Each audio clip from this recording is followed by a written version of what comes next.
আপনি এখানে কি করতেছেন স্যার? আমি অপেক্ষা করছিলাম। কার জন্য অপেক্ষা করতেছেন স্যার? ওই যে আমার একটা ফ্রেন্ড আছে না, রাজু নাম, তুমি চেনো ওকে? ওর এখানে আসার কথা, এই জন্য ওয়েট করছিলাম। আচ্ছা তাহলে আপনি আপনার ফ্রেন্ডের জন্য ওয়েট করেন, আমি তো আবার বাসায় যাইতে হবে। আপনি তো আবার একটু পর পড়াতে আসবেন না, আমাকে ফ্রেশ হয়ে নিতে হবে। আসি। যেটা বলতে আসলাম সেটাই তো বলতে পারলাম না। সামিয়া, জি স্যার। ওই তুমি বিয়েটা করো না, মানে তোমার তো এখনো বিয়ের বয়সই হয়নি। কি বলেন স্যার, আমি তো 18+। গত বছর আমার 18 পার হলো। আপনি না আসলেন, আমাদের বার্থডে সেলিব্রেট করলাম একসাথে, আপনি তো আমাকে কোনো গিফটও দেন নাই। আরে 18 পার করলে কি বিয়ে করতে হবে? বিষয়টা এত সরল না।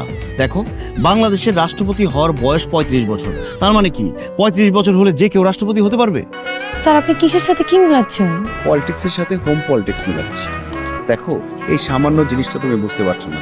তুমি বিয়ে, সংসার, সন্তান, স্বামী এগুলো কিভাবে বুঝবা বলো? তাই বলি কি, বিয়েটা ক্যান্সেল করে দাও। বিয়ে তো আব্বু আম্মুর মতো হচ্ছে। আর তাছাড়া স্যার, আমার তো কোনো প্রেমিক নেই যে পালিয়ে গিয়ে বিয়ে করব।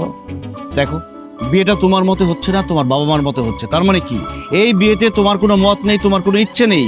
একটা প্রাপ্তবয়স্ক মেয়ের ইচ্ছার বিরুদ্ধে বিয়ে দেওয়া হচ্ছে দণ্ডনীয় অপরাধ। তুমি কি চাও এই অপরাধে তোমার বাবা মা জেলখানায় যাক? চাও না, রাইট? স্যার আপনি কি বলতেছেন? আমার না সব মাথার উপর দিয়ে যাচ্ছে। আপনি বুঝতেছেন আপনি কি বলতেছেন?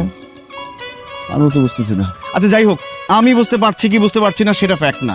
তুমি বুঝতে পারছো কিনা, তোমাকে আমি বোঝাতে পেরেছি কিনা সেটা হচ্ছে ফ্যাক্ট। আমার বিশ্বাস আমি তোমাকে বোঝাতে পেরেছি। ও, আপনি চাচ্ছেন যে ছেলের সাথে আমার বিয়ে ঠিক হয়েছে এই ছেলের সাথে আমার বিয়ে না হোক, এই তো? এক্স্যাক্টলি। এখান থেকে এখানে রিক্সা যাওয়ার কি হলো বুঝলাম না, হেঁটে গেলেই তো পারতাম। স্যার আমার না খুব রিক্সায় চড়তে ইচ্ছে করতেছিল, খুব ভালো লাগছে।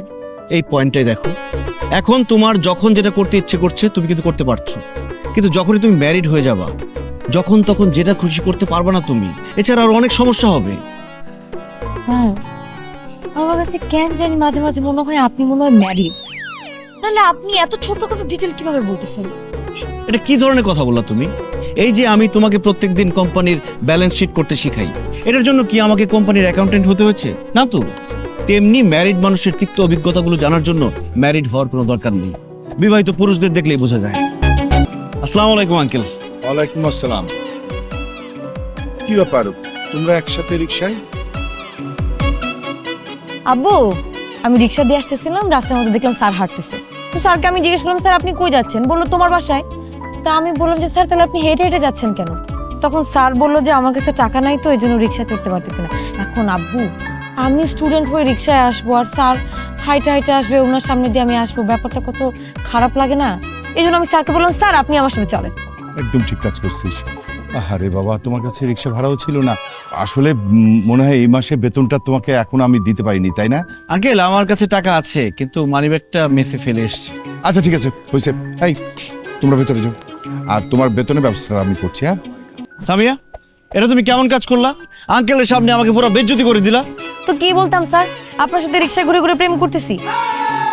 স্যার আপনি কেন বুঝতেছেন না? আপনি এখন প্রাইভেট টিচার আর আমি আপনার স্টুডেন্ট। প্রাইভেট টিচার আর স্টুডেন্ট জীবনে কোনোদিন একসাথে রিক্সায় ঘুরে?